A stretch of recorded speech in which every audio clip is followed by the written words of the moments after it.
Hey guys, welcome back to the Art of Craftsmanship. My name's Dustin, and today we're going to be reorganizing the shop. So I know some of you have seen my videos. You see that I work mostly in the front of the shop on my bench and on my table. And then if you get some shots of the back of the shop, it's just a mess. I have bikes, I have house storage stuff, I have all my wood stored in the back. So as you can see, my buddy Sean came over, helped me move everything out of the space in the back. We got bikes up here, we have wood, everything's on the spaces. We made some space in the back here so that way I could build this wood rack. So I wanted somewhere where I could store all my wood vertically, get it all against the wall, be able to see everything really well. So I got all this wood from my father. He had a bunch of extra wood. So this is 10 feet wide, 28 inches deep in between the supports, and 6 feet tall. So I'll be able to store my longest wood up on the top, stuff that I don't use as much, but I have some 12-foot floor joists I'll keep up there. I have some bow staves I'm going to keep on the bottom. I'm going to leave both of those supports open so that way air can flow through. But for these two middle shelves, I'm going to cut some wood to go across here, so I'll actually be able to store my smaller pieces, be able to see everything and access everything. So we're going to go ahead and cut those, and then we'll get started loading everything back on.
All right guys, so we have a special treat today. My brother Devin, who's usually behind the camera, is now gonna come out and we're gonna work together on reorganizing the shop. So he's gonna help me bring everything in, move everything out, get it all back on the shelves. So here we go.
All right guys, so we just finished up, my brother Devin and I, just cleaning up the shop, getting everything reorganized.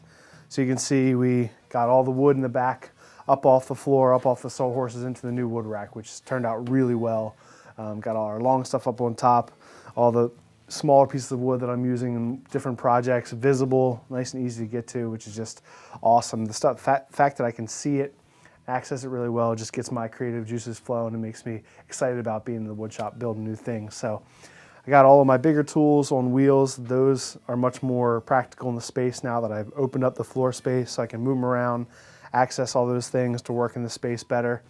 A new shelf to put some of my tools back there, and got rid of this big bulky shelf in the middle just to open up this space and clean everything up.